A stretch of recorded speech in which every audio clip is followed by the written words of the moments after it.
रास्ता है ये नया, ज्ञान की दुनिया में हम सब है छाया, चलिए बनते हैं यहाँ हर दिशा में। मैच हो जाएगा। आई होप ये चीजें आपको समझ में आ रही होंगी। मेरी समझ में आया है ये।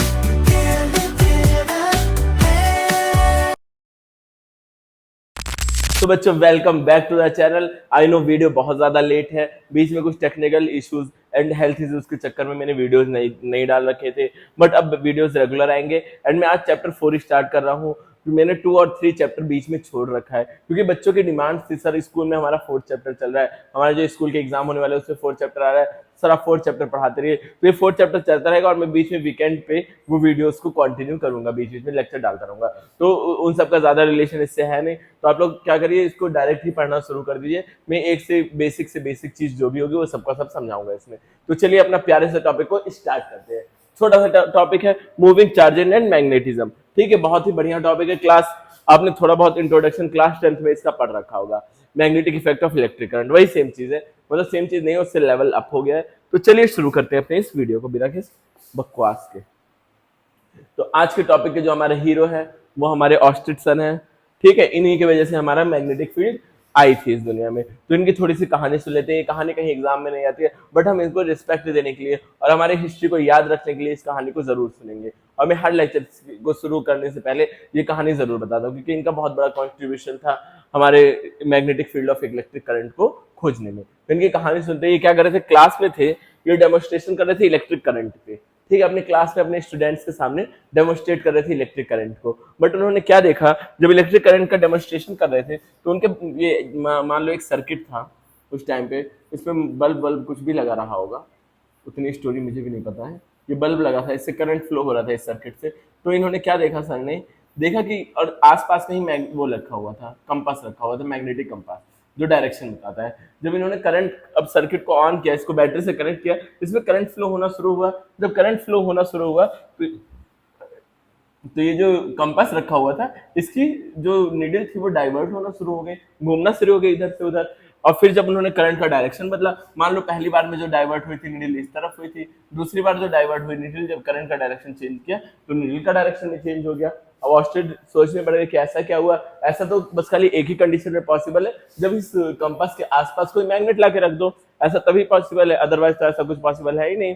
रिपल्सर अट्रैक्शन होगा किस वजह से, ये नीडल मैग्नेटिक होती है, इसलिए अगर इसके आसपास कोई मैग्नेट रखोगे तभी ये रिपल्स होगी या फिर अट्रैक्ट होगी। तो अब उनसे क्या पता चला इस चीज से, हमारे ऑस्टर सर को ये पता चला कि ये जो इलेक्ट्रिक करंट है ये कहीं ना कहीं कुछ मैग्नेटिक इफेक्ट भी शो कर रहा है। तो इसको अच्छे से इन्हें स्टडी किया और भी साइंटिस्टों ने साथ में स्टडी किया। तो देखते हैं क्या स्टडी किया, क्या ऑब्जर्वेशन आए, उसका कुछ पार्ट समझिए 10 से 20 पार्ट हम 10% हम लोग 12th क्लास में पढ़ते हैं। उसके आगे आप PhD करोगे, MSc करोगे, BSc करोगे, उसमें भी पढ़ोगे। बट अभी जितना हमें पढ़ना है वो इस चैप्टर में पढ़ेंगे। सारे साइंटिस्ट ने मिलकर क्या डिस्कशन किया, क्या निकल के आया, सब पढ़ेंगे। ठीक है, तो चलिए पहले देख लेते हैं क्या होता है मैग्नेटिक फील्ड। मैग्नेटिक फील्ड देखो बच्चों क्या होता है, मैग्नेटिक फील्ड तो आपको पता होगा, magnetic field by electric current की बात हो रही है, बाय इलेक्ट्रिक करंट, इसी में लिख दे रहा हूँ। ठीक है, मैग्नेटिक फील्ड तो पता है ना, मैग्नेट के आसपास की ऐसी फील्ड जहां पे कोई भी मेटल या फिर मैग्नेटिक सब्सटेंस अट्रैक्शन और रिपल्सन को फील कर सके, उसी को मैग्नेटिक फील्ड बोलेंगे। But magnetic field by electric current क्या है बच्चों, देखो क्या था, हमारा जो स्टैटिक चार्ज था, रुका हुआ चार्ज था, वो क्या शो कर रहा था, वो शो कर रहा था मैग्नेटिक, वो इलेक्ट्रिक फोर्स।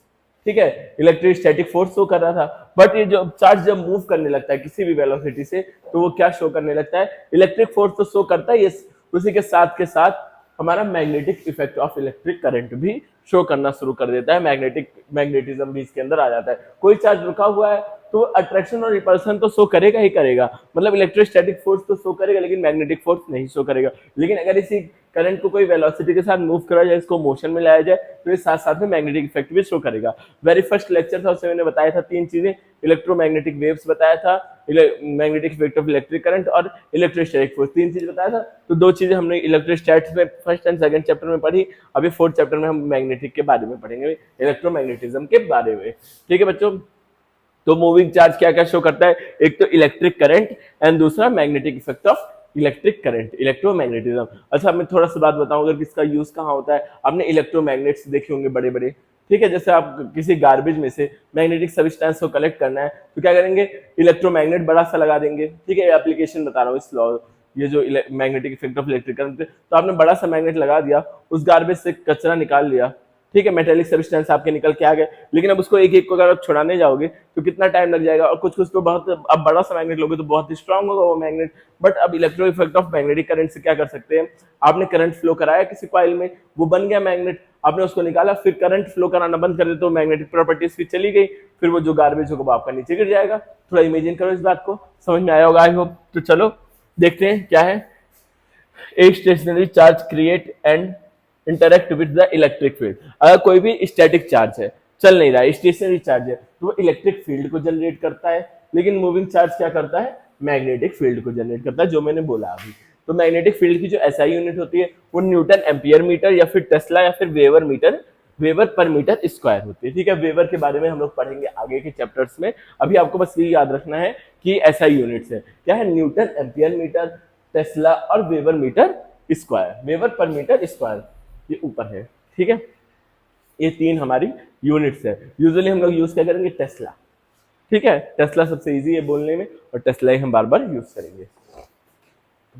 ठीक है, अब देखो बच्चों, अब हमारे एक बायोसेफर्ट जी आए थे, उन्होंने बताया कि कितनी इंटेंस किसी पॉइंट पे इलेक्ट्रिक फील्ड कितनी ज्यादा इंटेंस है, मतलब मैग्नेटिक फील्ड। हमने देखा ना इलेक्ट्रिक फील्ड कितनी इंटेंस है, उसके लिए कुलाम्स लॉ था। यहाँ मैग्नेटिक फील्ड की इंटेंसिटी पता करने के लिए एक लॉ है, बायोसेफर्ट लॉ। ठीक है, ये टी साइलेंट होता है इसलिए हम लोग बायोसेफर्ट लॉ पढ़ते हैं इसको। तो बायोसेफर्ट लॉ है, उसके बारे में यहाँ तो डिस्कस किया गया है, डिटेल में लिखा हुआ है, जो हमें थ्योरी लिखनी है, अगर एग्जाम में कभी पूछ लिया तो ये थ्योरी लिखनी है। अब हम इसको प्रैक्टिकल देखेंगे, मतलब क्या चीज है ये। तो बायोसेफर्ट जी ने क्या बोला था, जो एलिमेंटल चार्ज, एलिमेंटल चार्ज मतलब छोटू सा चार्ज। ठीक है, छोटे से चार्ज की बात हो रही है। करंट लग रहा है यहाँ से, ऐसा क्यों, इलेक्ट्रिसिटी पढ़ते पढ़ते करंट भी आ रहा है। हाँ, इस कॉर्नर से। चलो इसको टच नहीं करेंगे फिलहाल, देखते हैं, चलो देखते हैं। ठीक है, होती रहती हैं दुर्घटनाएं, करंट पड़ रहे हैं तो करंट तो आएगा ही। ठीक है, अब चलो ये देखते हैं क्या बोला था।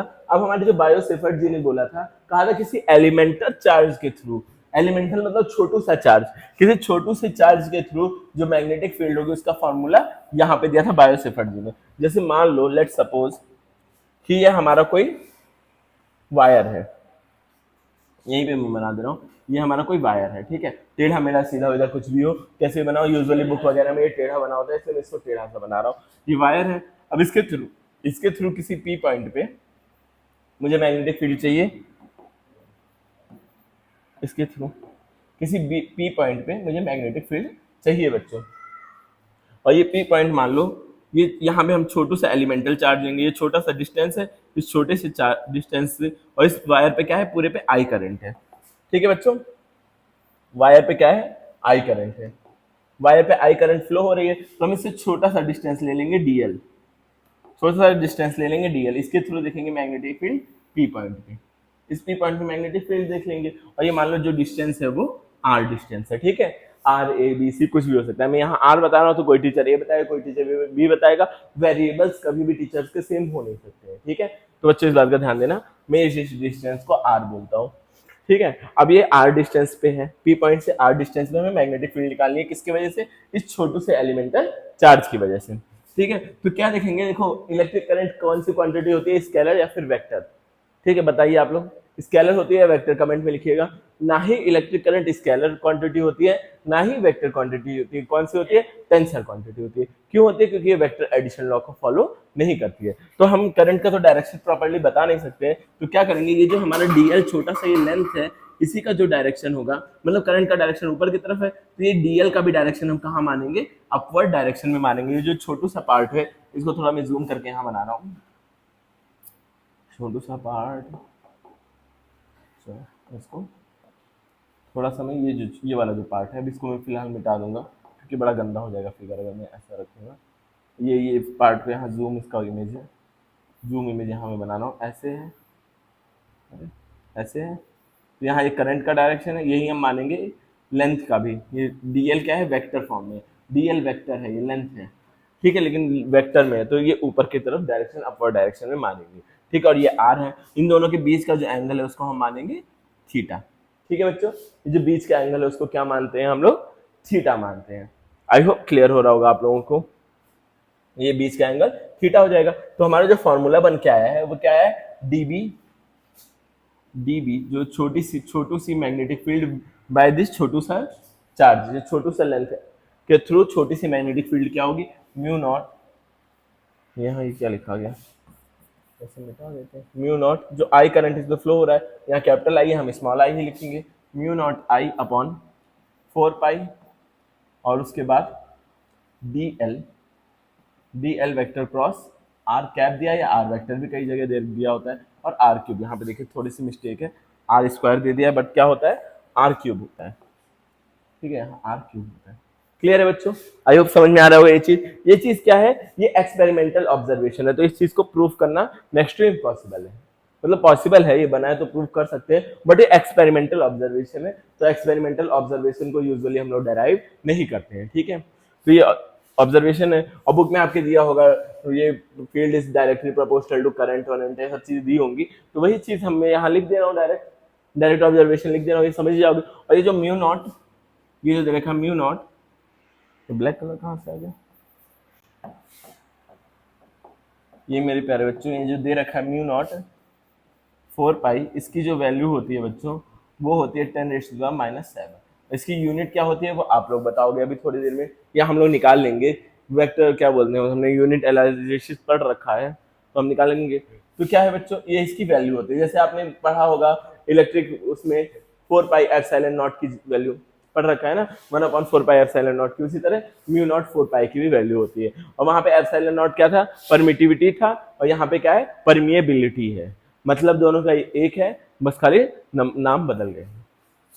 तो आई होप क्लियर हुआ होगा ये चीज, ये फॉर्मूला आपको याद रखना है। चलो मैं भी इस फॉर्मूले को थोड़ा और आसान करते हैं, इस फॉर्मूले को थोड़ा सा स्केलर फॉर्म में कन्वर्ट करते हैं। ठीक है, हमने वेक्टर फॉर्म में क्या पढ़ा है फॉर्मूला अभी जस्ट, डीबी, अच्छे से लिखेंगे खूबसूरत सा, थोड़ा सा बढ़ा देंगे। ठीक है, हमने क्या पढ़ा अभी formula, DB vector DB is equal to 4 pi, sorry बच्चों क्या पढ़ा हमने, पढ़ा म्यू नॉट आई 4 पाई, इसके आगे पढ़ा D L cross R vector upon D L vector cross R vector upon R cube. अब इसको वेक्टर फॉर्म से हटा के स्केलर फॉर्म में चेंज करना चाहें तो हमें ये चीज़ पता है, जो D L vector cross R vector क्या होता है बच्चों, D L R sine theta होता है कि नहीं, क्रॉस प्रोडक्ट क्या होता है, साइन थीटा होता है, तो ये चीज़ हमें पता है। और ये थीटा क्या है, angle between L and R, D L and R के बीच का एंगल, मतलब ये थीटा की बात हो रही है। ठीक है बच्चों, तो ये हो जाएगा D L R sine theta, ये चीज लिख सकते हैं, इसकी जगह पे सब्स्टिट्यूट कर सकते हैं, करते हैं सब्स्टिट्यूट, तो क्या हो जाएगा, ये वेक्टर हटा देना है हमें क्योंकि स्केलर फॉर्म में चाहिए, तो म्यू नॉट आई 4 पाई, इसको करेंगे तो क्या लिख सकते हैं, D L R sine theta upon R cube, एक आर से एक कर जाएगा, स्क्वायर हो जाएगा, तो हमारा ये डी बी बचेगा स्केलर फॉर्म में, mu not I 4 pi D L sine theta upon R square. ठीक है बच्चों, ये हमारे स्केलर फॉर्म में होगा। आपको ये भी फॉर्मूला याद रखना है, इसके ऊपर वाला भी याद रखना है, मतलब बहुत जगह तो यूज स्केलर से ही काम चल जाता है, क्योंकि डायरेक्शन निकालने का हमारे पास एक तरीका है, मैग्नेटिक फील्ड का डायरेक्शन निकालने का हमारे पास 2 तरीके हैं। ठीक है, तो ये हमें स्केलर तो याद रखना ही रखना है, कई डेरिवेशन से वेक्टर की भी जरूरत पड़ती है, तो वेक्टर को भी आप लोग याद रख लीजिएगा। यहाँ पे मैं इसको लिख देता हूँ, इसको भी डब्बे में बना देते हैं। ये दोनों चीजें आपको, ये दो फॉर्मूले बायो-सॉफर्ड लॉ के थ्रू याद रखने हैं बच्चों। ठीक है, अब डायरेक्शन की बात हो रही है, ये वेक्टर है ना, मैग्नेटिक फील्ड एक वेक्टर क्वांटिटी, इसका डायरेक्शन कैसे पता करें सर, डायरेक्शन तो आपने 10th क्लास में ही पढ़ा होगा, 10th क्लास में पता किया होगा ना डायरेक्शन, अरे राइट हैंड थंब रूल ये वो सब चलता रहता था, तो हम अब आसानी से डायरेक्शन का पता करेंगे। ठीक है, डायरेक्शन ऑफ बी हम क्या यूज कर सकते हैं, एक तो स्क्रू रूल यूज कर सकते हैं, जो कि क्लास 11th में मैंने पढ़ाया था आपको, वेक्टर प्रोडक्ट मतलब क्रॉस प्रोडक्ट करते टाइम स्क्रू रूल पढ़ाया था, वो कर सकते हैं, या फिर राइट हैंड थंब रूल या पाम रूल बहुत लोग बोलते हैं, यूज कर सकते हैं। ठीक है, पहले देखो, पहले यूज करके देखते हैं। मान लो ये वायर है, ओहो गजब, ये वायर है, इससे इस तरफ करंट फ्लो हो रहा है, यहाँ पे मुझे पी पॉइंट पे मैग्नेटिक फील्ड चाहिए, ये पी पॉइंट है, यहाँ मैग्नेटिक फील्ड चाहिए। ठीक है, तो क्या होता है, ये डीएल है मान लो, जो करंट का डायरेक्शन है डीएल का भी डायरेक्शन, तो डीएल क्रॉस आर, यही तो हमने पढ़ा है, डीएल क्रॉस आर। डीएल को किससे क्रॉस करते हैं, आर से क्रॉस करते हैं। तो क्या करोगे, डीएल से आर को क्रॉस करेंगे, तो स्क्रू रूल में क्या था, जिसको जिस तरफ क्रॉस करते हैं उस तरफ स्क्रू को टाइट करते हैं। डीएल से हमें क्या जाना है, पी की तरफ जाना है, तो डीएल से स्क्रू को इस तरफ घुमाएंगे पी की तरफ। तो ये क्या हो रहा है, ऐसे करने पे जो हमारा स्क्रू होता है वो अंदर की तरफ जाता है, तो मैग्नेटिक फील्ड की डायरेक्शन कहाँ होगा, अंदर की तरफ होगा बच्चों। स्क्रू अगर यहाँ हम डीएल से उठाएंगे घुमाना, पी की तरफ घुमाएंगे, तो स्क्रू अंदर जाएगा कि बाहर निकलेगा, घुमा के देखो, घुमा के देखो, तभी समझ में आएगा, अंदर की तरफ जा रहा है। तो हमारा जो मैग्नेटिक फील्ड का डायरेक्शन होगा वो क्या होगा, इनवर्ट। और इनवर्ट को हम इस तरह शो करते हैं,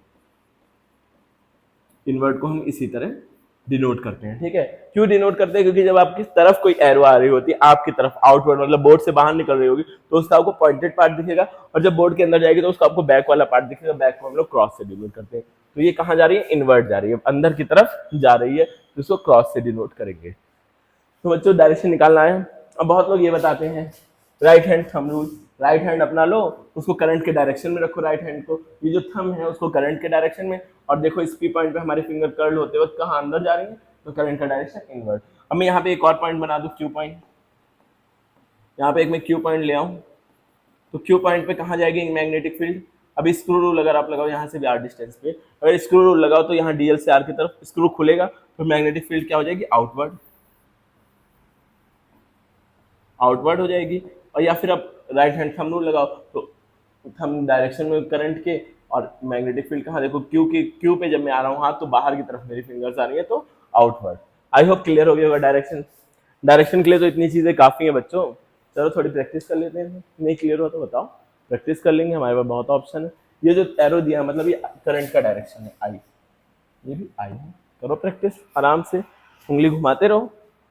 करंट का डायरेक्शन इस पॉइंट पे हमें निकालना है, करंट के डायरेक्शन में राइट हैंड की बात करेंगे, लेफ्ट नहीं रखेंगे, करंट के डायरेक्शन में हाथ रखा, ये रखा।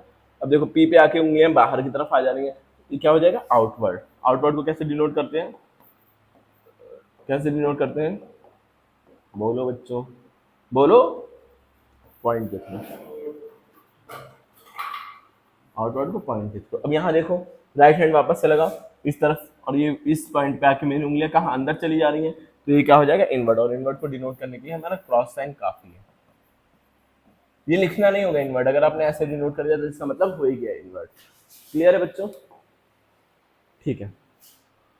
Magnetic field due to a infinite straight, मतलब finite straight current carrying wire. ठीक है, किसी एक स्ट्रेट वायर है उसके थ्रू मैग्नेटिक फील्ड कैसे निकलेगी वो हमें निकालना है। ठीक है, अभी तो हमने एलिमेंटल करंट के थ्रू निकाली, एलिमेंटल मतलब छोटा सा करंट था उसके थ्रू निकाली। अब हम किसके थ्रू निकालेंगे बच्चों, एक वायर है जिसकी लेंथ फाइनाइट है, इनफाइनाइट नहीं मतलब फाइनाइट लेंथ है, तो उसके थ्रू कैसे मैग्नेटिक फील्ड निकलेगी वो हमें निकालना है। ठीक है, वो हमारा आज का टास्क है और मेन भी है। तो बच्चों एक बार आप लोग इसको पढ़ सकते हो थोड़ा सा चाहो तो, फिर मैं इसका डेरिवेशन शुरू करूं। आप लोग पहले इसको एक बार रीड करो, रीड क्या ही करना है, 2 ही लाइन है। ठीक है, चलो बच्चों तो निकालना ही शुरू कर देते हैं डायरेक्ट। तो हमारा ये एक फाइनाइट लेंथ का वायर है, चलो अच्छे से शेप वेप बना के करेंगे ताकि कंफ्यूजन ना हो। फाइनाइट लेंथ का वायर है, ये मैंने बनाया फाइनाइट लेंथ का वायर है। इसका कलर चेंज करेंगे बढ़िया से, एकदम मोटा सा वायर बनाएंगे। फाइनाइट लेंथ का हमारा ये वायर है, ये ज़्यादा बड़ा भी नहीं। इससे पी पॉइंट की दूरी पर, पी पॉइंट यहाँ पर हमें मैग्नेटिक फील्ड फाइंड करनी है। ठीक है, तो हम क्या करेंगे, पहले एक परपेंडिकुलर डिस्टेंस ले लेंगे, इस डिस्टेंस को हम नाम दे देंगे ए, आर नहीं देंगे, ए नाम देंगे। ठीक है, ए के साथ में कंफर्टेबल हो तो ए नाम दूंगा, आप कुछ भी वेरिएबल ले सकते हो। ठीक है, अब एक एंड को मिला देंगे इस पी पॉइंट से और दूसरे एंड को भी मिला देंगे इस पी पॉइंट से। ठीक है, ये वाले एंगल को हम बोल देंगे, देखो एंगल इस डायरेक्शन में होना चाहिए, इसको बोलेंगे φ1, और ये वाला एंगल का डायरेक्शन अपोजिट होना चाहिए, इसको बोल देंगे φ2, φ1 φ2। ठीक है बच्चों, φ1 φ2 बोल देंगे इन दोनों एंगल्स को। समझ में आ रहा है, दोनों एंगल्स का डायरेक्शन क्या होना चाहिए, अपोजिट होना चाहिए। तो हमें पता है यहाँ पे छोटा सा एलिमेंटल चार्ज लेंगे डीएल, यहाँ पे एक लेंथ ले लेंगे, मान लो इधर ले लेते हैं, ये पूरी लेंथ एल हो जाएगी, और यहाँ से हम छोटा सा पार्ट ले लेंगे डीएल। ठीक है, इसको मिला देंगे इस पॉइंट पे, यहाँ पर मिला देंगे इसको, और ये डिस्टेंस हम मान लेते हैं आर। ठीक है बच्चों, ये मैंने छोटा सा क्या लिया, कलर चेंज कर देता हूँ तो आप लोगों को ज्यादा समझ में आएगा। मेरे को सब एक जैसा ही दिख रहा है। चलो ठीक है, ये थोड़ी पतली, कलर येलो। ये छोटा सा पार्ट ले लेंगे हम अपनी तरफ से ये, और इसको आर डिस्टेंस पे मान लेंगे। अब इसके थ्रू हम मैग्नेटिक फील्ड पी पॉइंट पे निकाल लेते हैं। ठीक है, इस छोटे से डीएल क्योंकि बायोसेफ्रेंट जी ने क्या बताया था, एलिमेंटल चार्ज के थ्रू मैग्नेटिक फील्ड निकालना, तो हम यहाँ पे छोटा सा एलिमेंटल चार्ज ले तो रहे हैं सर। छोटा सा ये लेंथ एल है, इस लेंथ का एक छोटा सा और पार्ट लेंगे डीएल, इसके थ्रू हम लोग मैग्नेटिक फील्ड निकालेंगे। ठीक है, तो हमने क्या पढ़ रखा है सर, छोटे से चार्ज के थ्रू हमारी जो मैग्नेटिक फील्ड आएगी वो भी छोटी सी आएगी। क्या छोटी सी आएगी, dB इज इक्वल टू, हम क्या लेंगे, स्केलर फॉर्म लेंगे, क्योंकि डायरेक्शन तो अभी हम निकाल ही लेंगे किस जगह पे जा रहा है, डायरेक्शन तो हमारे हाथ में, मान लो करंट यहाँ ऊपर की तरफ जा रहा है तो डीएल वेक्टर भी ऊपर ही जाएगा। तो dB इज इक्वल टू क्या पढ़ा है हमने, म्यू नॉट अपॉन 4 पाई, यहाँ पे पढ़ रखा है करंट आई। ठीक है बच्चों, और क्या पढ़ा हुआ है, और सर पढ़ा है हमने dl sine theta upon R square. चलो वेरी गुड, इतना चीज पढ़ा है। अब हमें कोई छोटी सी चीज मिल जाती है, उसको इंटीग्रेट कर देते हैं, हमारा पूरे वायर के थ्रू निकल जाएगा। इस पे इसके थ्रू मैग्नेटिक फील्ड छोटी सी डीबी है, अब इसको इंटीग्रेट कर दे तो पूरे वायर के थ्रू मिल जाएगा। लेकिन अब इंटीग्रेशन में गड़बड़ क्या हो रहा है कि हमें इसमें वेरिएबल्स कितने ज्यादा मिले, इस तरफ तो करेंगे तो बी हो जाएगा, यहाँ वेरिएबल क्या है, आर भी एक तरह का वेरिएबल है। कैसे वेरिएबल है, देखो जब भी हम आर को पी से इस वायर के इस तरफ आएंगे तो आर का डिस्टेंस आर बढ़ता रहेगा, यहाँ पे जो आर होगा पी से यहाँ इस वायर के इस पार्ट से पी का डिस्टेंस ज्यादा हो जाएगा, इस पार्ट से कम है, ऐसे हर जगह पर क्या हो जाएगा, डिफरेंट जाएगा। तो आर भी हमारा वेरिएबल है, आर भी वेरिएबल है ना, और इस वाले एंगल को थीटा मान लेते हैं। ठीक है, इस वाले एंगल को थीटा मान लेते हैं। अब थीटा क्या है, थीटा भी बढ़ता रहेगा, जब हम नीचे जाएंगे तो थीटा बढ़ेगा, ऊपर जाएंगे तो भी थीटा बढ़ेगा। मतलब एक को पॉजिटिव मान लो, एक को नेगेटिव मान लो, बढ़ेगा घटेगा, ऊपर नीचे जाने में थीटा भी चेंज हो रहा है, बार बार हो रहा है कि नहीं, बोलो बच्चों, हो रहा है चेंज, हाँ सर हो रहा है चेंज। ठीक है, हो रहा है चेंज, तो अब क्या होगा, अच्छा इसको सॉरी एक सेकंड, चलो मान लो जब मान ही जाए इसी को थीटा मान लो। ठीक है, समझ में आ रहा है, एक बार थोड़ा सा सोचो इसके बारे में, थोड़ा सा सोचो आप लोग, मैं टाइम दे रहा हूँ, थोड़ा सा सोचो, समझ में आया, क्लियर है वीडियो। ठीक है, तो थोड़ा सा इसके बारे में आप लोग सोचिए, मंथन करिए थोड़ा सा। ठीक है, अब समझ में थोड़ा बहुत आया होगा। तो क्या करना है बच्चों, इसको अगर हम थीटा मान ले रहे हैं तो थोड़ा इसको एक काम करो, जब यहीं से एंगल की बात हो रही है तो इसको थीटा मान लो, क्योंकि ये एंगल क्या होगा, बार बार चेंज होगा, इसको हम तो ले ही नहीं सकते है ना, बस इसी पार्ट से एंगल है, तो हम एंगल यहाँ ले लेते हैं थीटा। तो ये क्या हो जाएगा, ये वाला एंगल 90 डिग्री है, ये क्या हो जाएगा 90 माइनस। क्लियर है बच्चों। अब हम यहाँ पे अगर सब्स्टिट्यूट करें, क्योंकि बिटवीन द वेक्टर होता है, कुछ ज्यादा ही करंट मार रहा है भाई, हो क्या गया इसको, तो यहाँ लिख लेते हैं dB is equal to mu not I 4 pi dl sine 90 minus theta upon R square. होगा कि नहीं बच्चों, ये चीज होगा। तो हम dB को क्या लिखेंगे, dB is equal to mu not I 4 pi sine 90 minus theta क्या होता है, dl cos थीटा। अभी भी हमारी मुश्किलें कम थोड़ी हुई हैं, अभी भी हमारे पास जितने वेरिएबल्स थे उतने हैं। तो हम क्या कर सकते हैं बच्चों, ये जो dl है उसको क्या लिख सकते हैं, dl को तो कुछ नहीं लिख सकते सर। अभी हम लोग क्या करते हैं, r को पहले सब्स्टिट्यूट करने की कोशिश करते हैं। r क्या है, मान लो अगर हम cos थीटा लिखें, cos theta is equal to क्या होगा, परपेंडिकुलर अपॉन हाइपो, ये तो होता है नहीं, बेस अपॉन हाइपो। बेस क्या है, बेस ये वाला पार्ट है, ये मान लो a डिस्टेंस है ना, ये a था ही पहले, a अपॉन हाइपो कितना है बच्चों, r है, तो लिख सकते हैं ना। तो r को क्या लिख सकते हैं, a अपॉन cos थीटा लिख सकते हैं। r को इतनी चीजें लिख सकते हैं कि नहीं बच्चों, इसको मैं छोटा सा करके साइड कर दे रहा हूँ। r को हम लोग a अपॉन cos थीटा लिख सकते हैं, थोड़ा सा निकालता हूँ, देखो ये r को हम लोग a अपॉन cos थीटा लिख सकते हैं, क्योंकि a क्या है, कांस्टेंट है, a वाला पार्ट हमारा कांस्टेंट है। ठीक है, तो हमने r को तो सब्स्टिट्यूट कर दिया, कहाँ गया, हाँ सिलेक्शन टूल से इसको मैं छोटू सा कर दे रहा हूँ। ठीक है, छोटा सा करके ऊपर कर दे रहा हूँ, यहाँ ऊपर कर दे रहा हूँ उसको। हमने r को इस तरह सब्स्टिट्यूट कर दिया, और क्या हमारा एक वेरिएबल बच रहा है, हमारा एक dl भी तो वेरिएबल बच रहा है। हर बार dl जहां जहां ले जाओगे चेंज होता रहेगा, तो हम dl को भी सब्स्टिट्यूट करने की कोशिश करते हैं। dl को सब्स्टिट्यूट करने के लिए हम क्या करेंगे, l को क्या लिख सकते हैं, अच्छा हम लिख सकते हैं tan theta is equal to, क्या होता है tan theta is equal to base upon क्या होता है, perpendicular. Pandit Badri Prasad Pandit Badri Prasad, perpendicular upon base होता है, ठीक है, या याद कर लो trick, perpendicular upon base. Perpendicular क्या है, एल है, और बेस क्या है हमारा ए, तो ए तो हमारा कांस्टेंट है ही है। तो हम क्या करेंगे बच्चों, एक काम करते हैं, ए को इधर भेज देंगे, तो a tan theta is equal to l, ठीक है, इतना चीज समझ में आया आपको। अब इसको हम इंटीग्रेट कर देते हैं, ठीक है, इंटीग्रेट करने से क्या होगा, हमें डीएल, हमें एल थोड़ी हटाना था, हमें डीएल हटाना था, तो इसको एक काम करते हैं, इंटीग्रेट कर देते हैं, मतलब इंटीग्रेट नहीं, सॉरी, डिफरेंशिएट कर देते हैं। इसको डिफरेंशिएट यहाँ साइड में करेंगे, इसको मैं मिटा देता हूँ फिलहाल, अरे बड़ा हो जाए इरेजर, इसको मिटा के इसको डिफरेंशिएट कर देते हैं।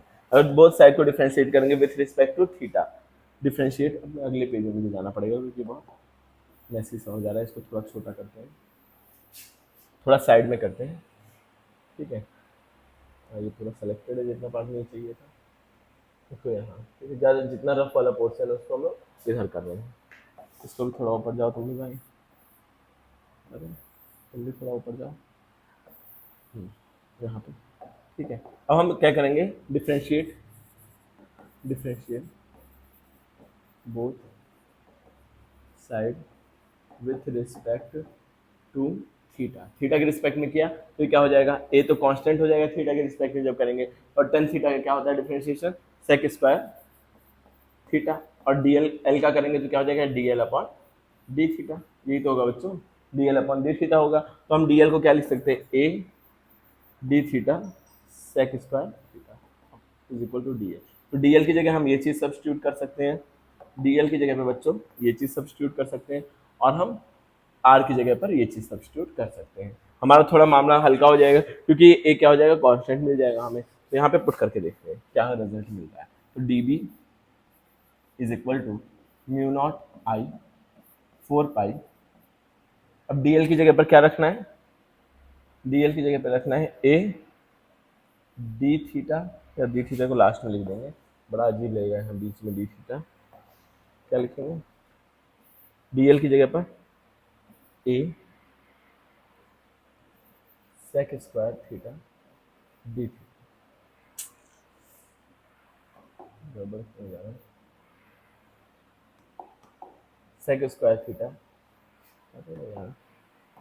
सेक स्क्वायर थीटा, उसके बाद डी, ये कॉस थीटा पहले से था ये भी रहेगा, और आर की जगह पर बच्चों क्या लिख सकते हैं, आर की जगह पर सर लिख सकते हैं हम ए अपॉन कॉस, तो ए अपॉन कॉस थीटा का होल स्क्वायर, तो ए स्क्वायर कॉस स्क्वायर थीटा लिख सकते हैं, इससे ये कट जाएगा क्योंकि सेक को हम क्या लिख सकते हैं, 1 upon cos square theta, 1 upon cos square theta से 1 अपॉन कॉस स्क्वायर थीटा निपट जाएगा, ठीक है। अब यहाँ लिखो d B is equal to mu not i, यहाँ डी थीटा भी तो रहेगा, ये डी थीटा भी तो था बच्चों, ठीक है, म्यू नॉट आई, ये म्यू नॉट है, mu not I 4 pi, 4 pi देख रहा होगा आप लोगों को, 4 pi a cos theta d theta upon a square. अब इस वाले ए से ये वाला ए भी कट गया, ठीक है। अब देखो हमारे पास क्या बस एक वेरिएबल बच रहा है थीटा, तो बस ये थीटा ही तो बार बार चेंज होगा, ऊपर ले जाओगे बढ़ेगा, नीचे ले जाओगे घटेगा, ऐसे ही होगा कुछ ना कुछ। इस वाले फाई को हम लोग, ठीक है अभी कुछ मत करो, यही बस खाली चेंज होगा, तो हम क्या करेंगे, अब इंटीग्रेट करेंगे इस वाले पार्ट को, यहाँ आगे लिख रहा हूँ D B is equal to 4 is equal to mu not 4 pi mu not 4 pi I, ठीक है, आई छोटा कि स्मॉल आई का यूज़ करना तो स्मॉल आई ही यूज़ करेंगे आई, ठीक है। यहाँ वेरिएबल्स देख लेते हैं क्या क्या रखा था, i cos theta d theta, cos theta d theta, क्या हो रहा है ये, cos theta d theta upon a, यही है। अब क्या करेंगे, इंटीग्रेट कर देंगे, हम हमारे पास एक ही वेरिएबल है, अब आराम से इंटीग्रेट कर सकते हैं, दो चीज़ें कांस्टेंट है सबको बाहर ले लो, mu naught constant, mu not 4 pi constant होता ही है, करंट कांस्टेंट है, ए भी कांस्टेंट है, बस खाली डिफरेंशिएट किसको करना है, कॉस थीटा और डी थीटा को।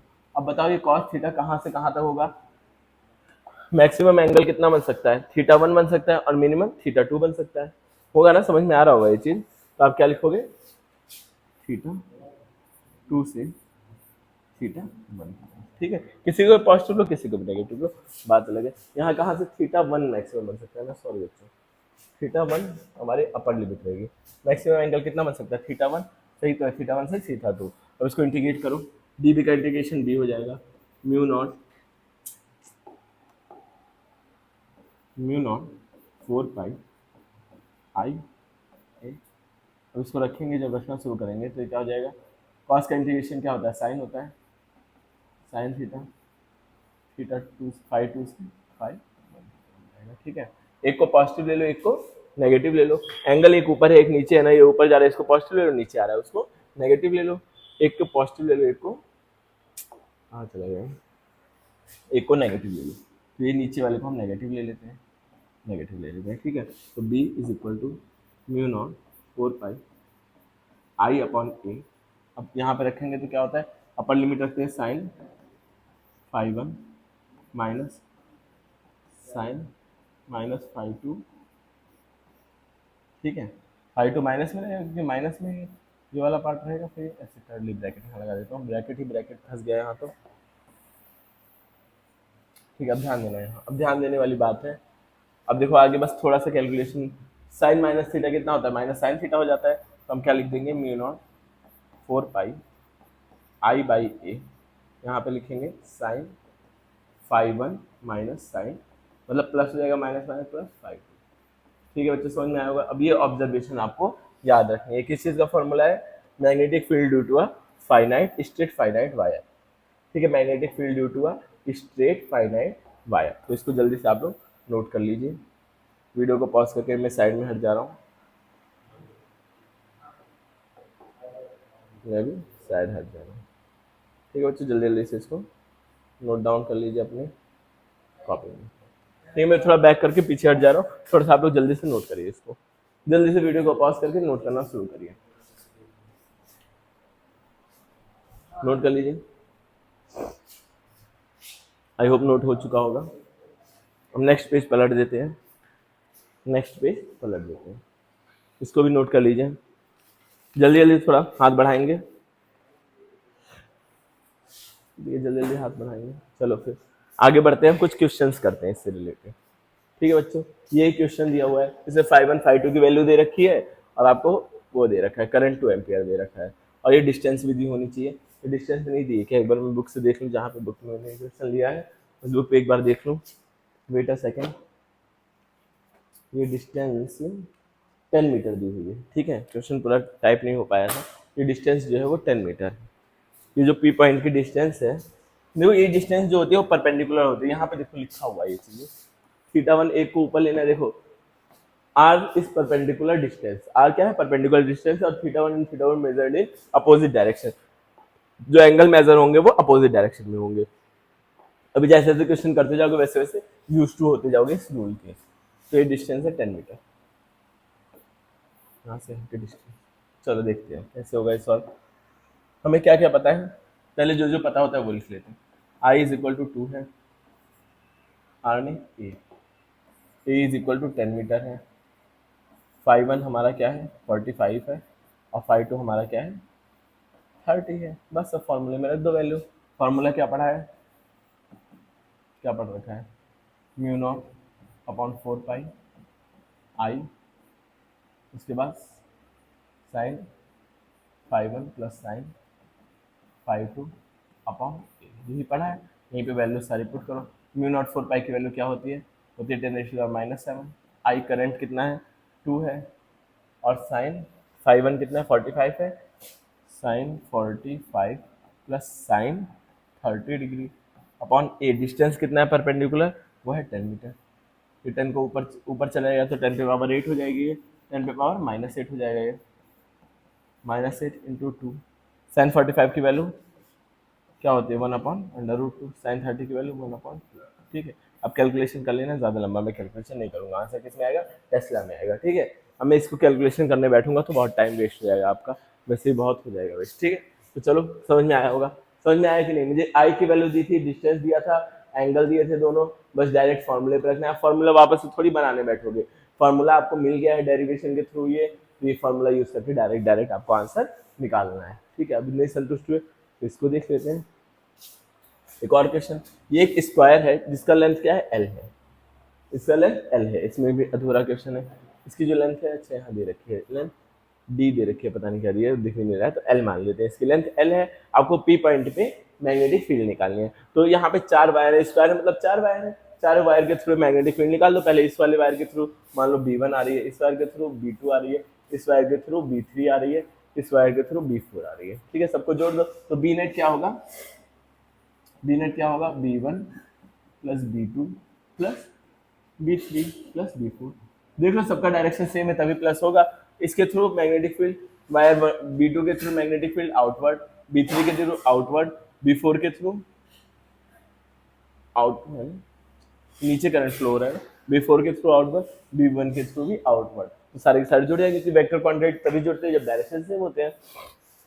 अब आप पहले B1 निकाल लो, टोटल कहाँ आ रहा होगा, आउटवर्ड आ रहा होगा करंट, आउटवर्ड में आ रहा होगा करंट वो मैग्नेटिक फील्ड। अब पहले B1 निकाल लेते हैं और सबको जोड़ देते हैं क्योंकि जितना B1 होगा उतना ही सारे होंगे। इसका डिस्टेंस बताओ क्या होगा, मिड पॉइंट है तो L/2 हो जाएगा डिस्टेंस, परपेंडिकुलर डिस्टेंस क्या होगा, L/2 हो जाएगा। ठीक है सॉरी, L/2 हो जाएगा ये परपेंडिकुलर डिस्टेंस। क्लियर है बच्चों, ये वाला पार्ट L/2 हो जाएगा, डिस्टेंस पता चल गई। अच्छा ये पूरा एंगल 90 डिग्री है, ये वाला एंगल ये पूरा 90 डिग्री है तो ये क्या हो जाएगा 45 डिग्री। अरे क्या लिखा रहा है, तो बोल के सुनो, लिखा कुछ और रहा है। ये हो जाएगा 45 डिग्री। ठीक है, ये वाला एंगल हो जाएगा 45 डिग्री और उसके बाद ये एंगल 90 है तो ये क्या हो जाएगा 45।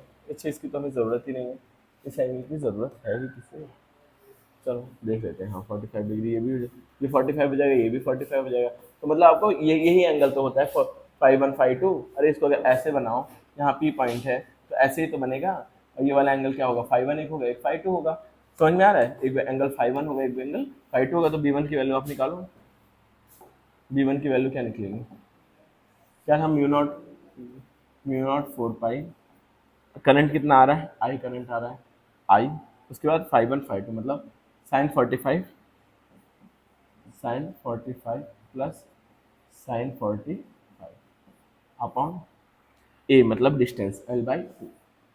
ठीक है बच्चों, 2 को ऊपर भेज देंगे तो B1 is equal to mu not I 4 pi 45 कितना होगा 1/√2 प्लस 1/√2 मतलब 2√2 हो जाएगा, 2√2 हो जाएगा। ये वाला 2 भी चला जाएगा ऊपर और अपॉन में क्या आ जाएगा, L आ जाएगा। ठीक है बच्चों, तो ये B1 के थ्रू हो जाएगा, इसको थोड़ा कैलकुलेट करना, आंसर आ जाएगा।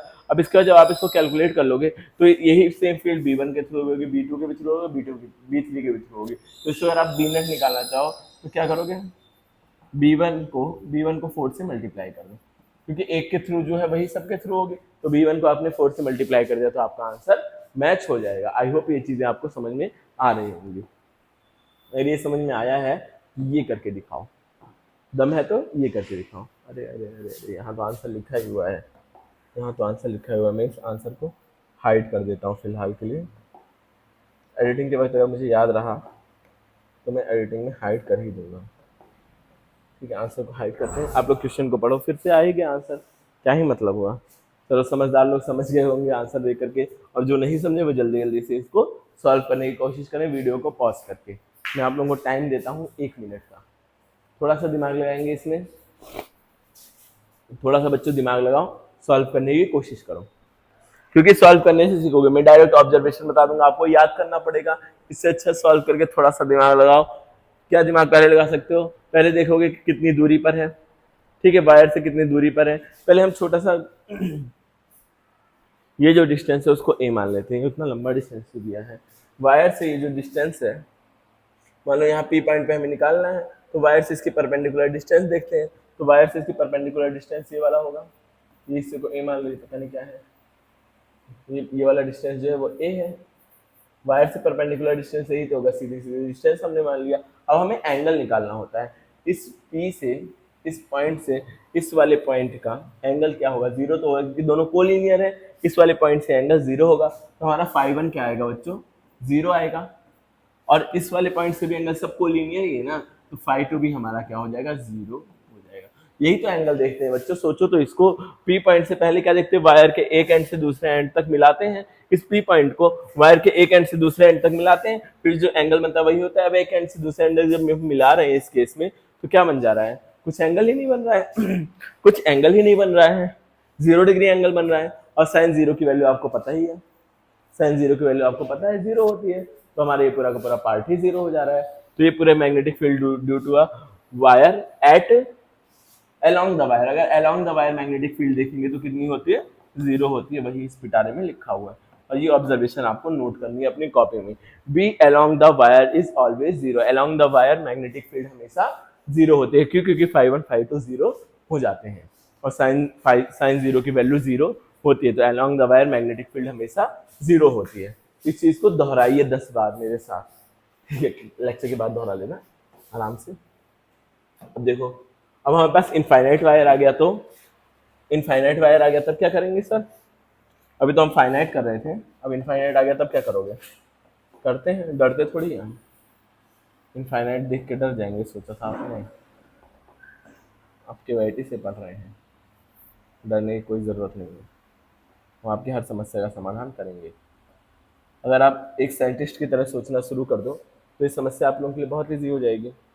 जो फिर हम एक डॉटेड लाइन बनाते हैं, इनफाइनाइट की बात हो रही है ना, तो यहाँ से डॉटेड बना देते हैं, मतलब उसकी लेंथ हमें कुछ पता नहीं है, इनफाइनाइट है, ठीक है। तो हमारा यहाँ पी पॉइंट में मान लो हमें मैग्नेटिक फील्ड फाइंड करनी है, तो क्या करेंगे बच्चों, इनफाइनाइट को अगर इससे मिलाएंगे इस पॉइंट से, तो इस ये दो मतलब दो पैरेलल लाइन, इनफाइनाइट को अगर हम मिलाने के लिए लाइन बनाएंगे तो कैसे बनेगी, ऑलमोस्ट इसके पैरेलल चली जाएगी, पता नहीं ऊपर जाके कहीं मिल रहे होंगे, अगर ये दोनों पैरेलल होंगे तभी इनफाइनाइट पे जाके मिलेंगे, क्योंकि दो पैरेलल लाइंस कहाँ मिलती है, इनफाइनाइट पे मिलती है। इसको मैं इसकी इनफाइनाइट नहीं बनाऊंगा तो ये लाइन इससे मैच ही नहीं कर पाएगी कभी, इसके दूसरे एंड से ही तो मिलना है दोनों को, मैच नहीं कर पाएंगे, तो ये दोनों लाइन कहाँ मिलती है, जाके इनफाइनाइट में मिलती है। तो मैं क्या करूंगा, इससे पी पॉइंट से एक इनफाइनाइट लंबी लाइन बनाऊंगा ताकि दूसरे एंड पे मिले, लेकिन इनफाइनाइट लंबी लाइन बनाऊंगा तो, बट आपको दिखाने के लिए मैं यहीं कहीं मिला दूंगा इसको।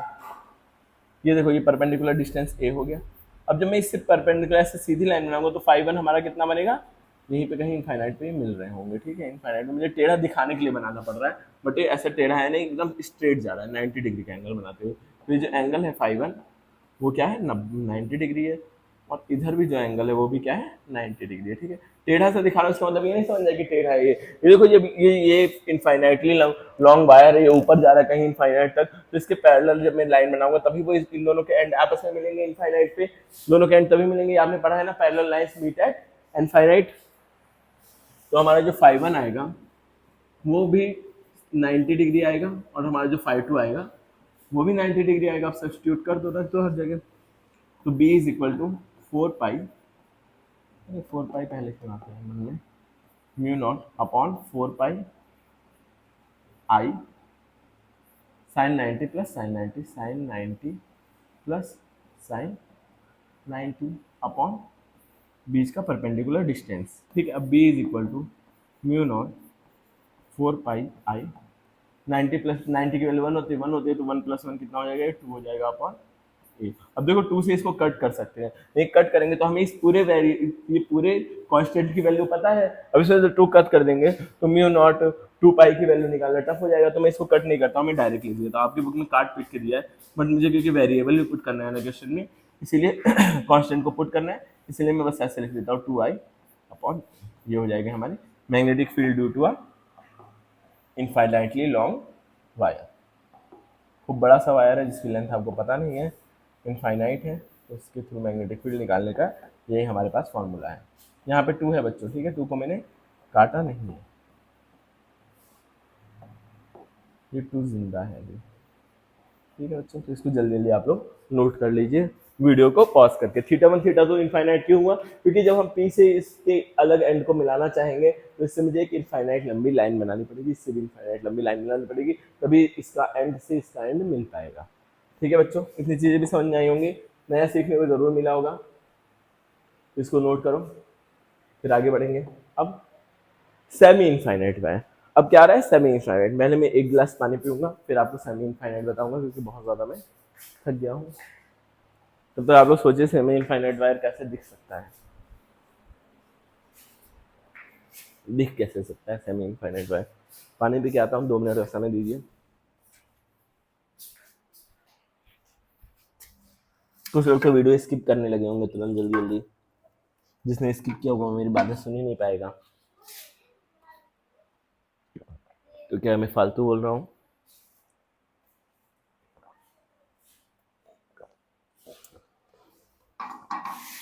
पानी तो मैंने पी लिया, वापस से मैदान पे आते हैं। क्या गिरा? तो वापस मैदान में आ जाते हैं।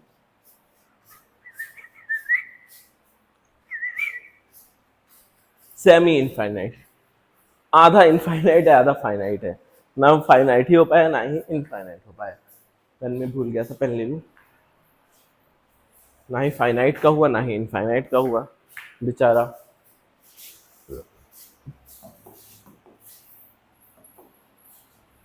देखो बच्चों देखो,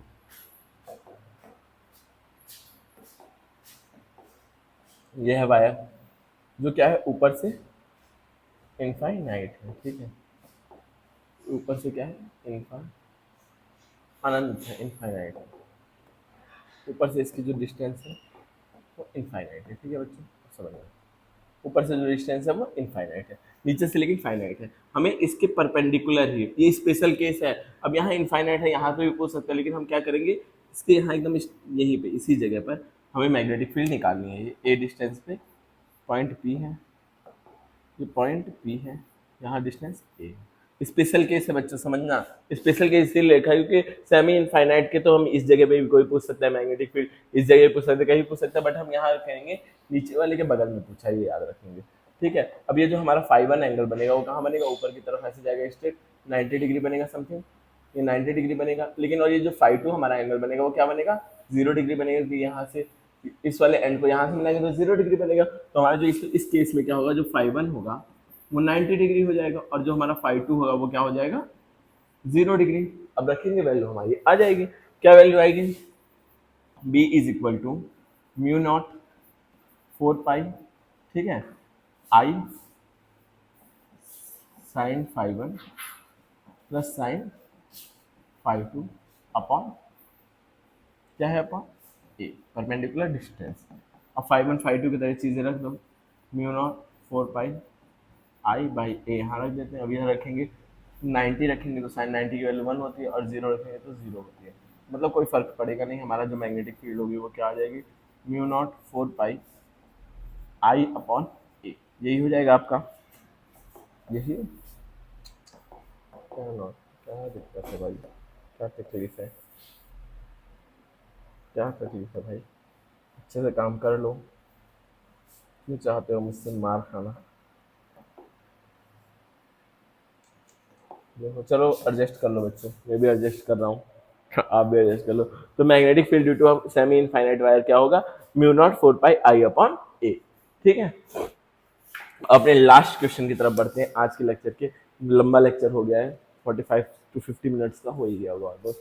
इस पॉइंट पे क्यों पूछे, वायर के इस तरफ पूछा तो हम एंगल तो बहुत अच्छे से निकाल लेते थे, बट यहाँ एकदम नीचे पूछ लिया, अजीब सी जगह पर पूछ लिया, तो कैसे करेंगे सर। तो हम क्या करेंगे बच्चों, पहले इसको, क्योंकि परपेंडिकुलर डिस्टेंस चाहिए इसलिए इसको थोड़ा सा तो बढ़ा दूंगा, ठीक है।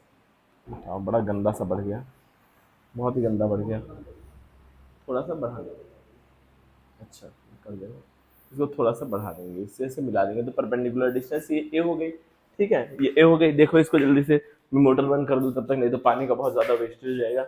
वैसे आजकल पानी की कमी चल ही रही है हमारे मुल्क में।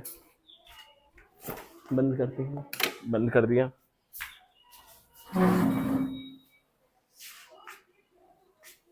ठीक है, मैंने मोटर बंद कर दिया है, तो आगे बढ़ते हैं।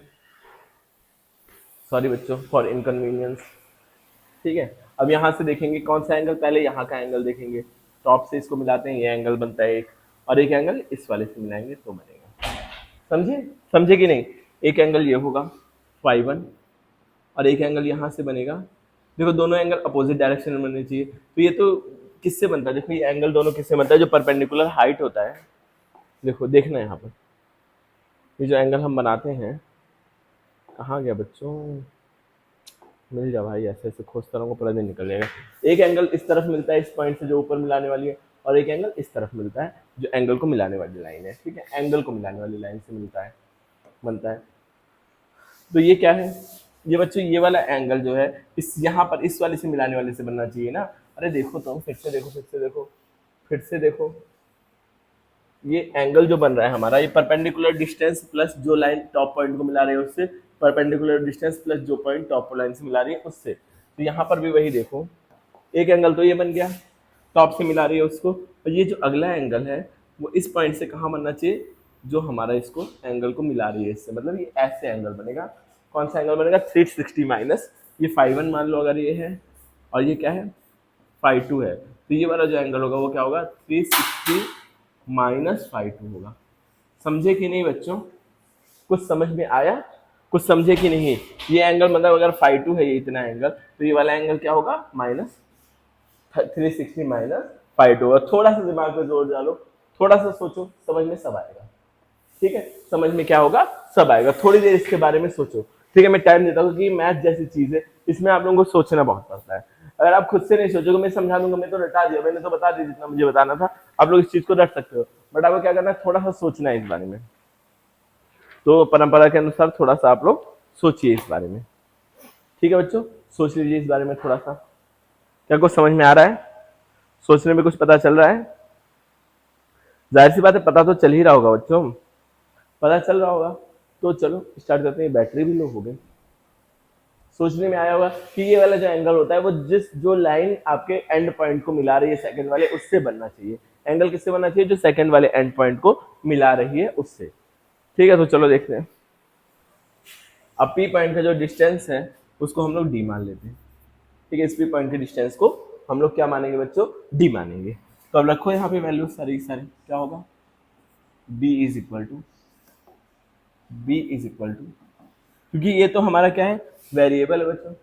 ये क्या है? ये तो गड़बड़ हो जाएगा। अगर हम ए रखना चाहेंगे तो क्या हो जाएगा? गड़बड़ हो जाएगा। तो हमने माना है ना ए, रियल में तो पी पॉइंट से डिस्टेंस क्या है? वो डी है।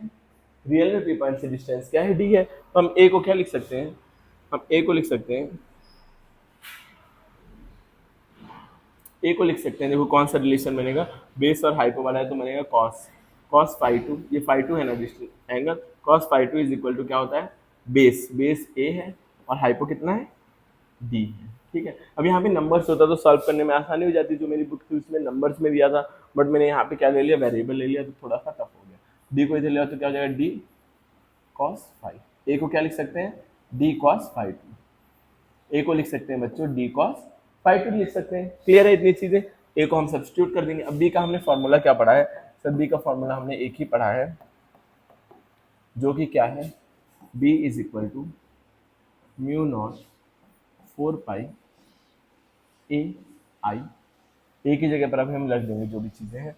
और क्या पढ़ रखा है? साइन φ1, और φ2 की जगह पर क्या है इस बार? साइन